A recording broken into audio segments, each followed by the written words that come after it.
3 வேளாண் சட்டங்களை பாஜக கொண்டு வந்தப்போ கண்ணை மூடிக்கிட்டு அதையும் ஆதரிச்சார் இந்த பழனிசாமி. 3 வேளாண் சட்டங்களுக்கு எதிராக போராடின 8 மாநில விவசாயிகளை புரோக்கர்னு வசைபாடி கொச்சைப்படுத்தினார்.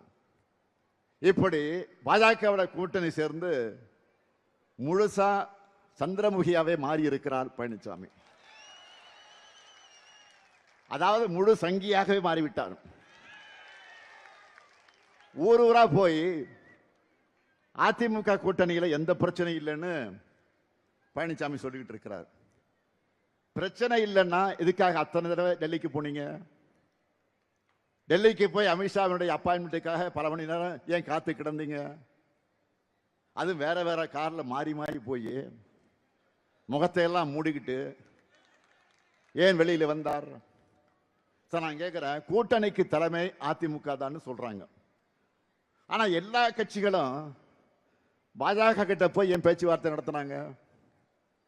இது எப்படி தெரியுமா இருக்கு? மாப்பிள்ளை அவர் தான். ஆனால் அவர் போட்டிருக்கிற சட்டை என்னோடதுன்னு நம்ம சூப்பர் ஸ்டார் நடிச்ச படையப்பா படத்தில் வர்ற காமெடி மாதிரி இருக்கு.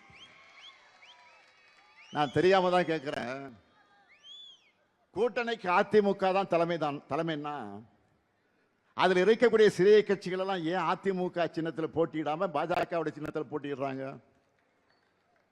பழனிசாமியை முதலமைச்சர் ஆக்குவோன்னு பிரதமர் மோடி அவர்கள் இதுவரை சொல்லி இருக்கிறாரா? அதிமுக என்ற பெயரை கூட அவர் சொன்ன மாதிரி எனக்கு தெரியல. என்டிஏ சர்க்கார்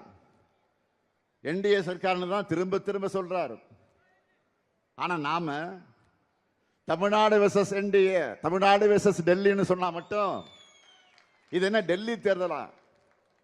ஏன் அப்படி சொல்றீங்கன்னு பெரிய அறிவு கொழுந்து மாதிரி கேட்கிறார் பழனிசாமி. தன் மீதான ஊழல் புகார்கள், உறவினர் வீடுகள் நடந்த ரெய்டுகள் இருந்து தப்பிக்க மொத்த கட்சியும் பாஜக கிட்ட பழனிசாமி அடகு வச்சிட்டார்.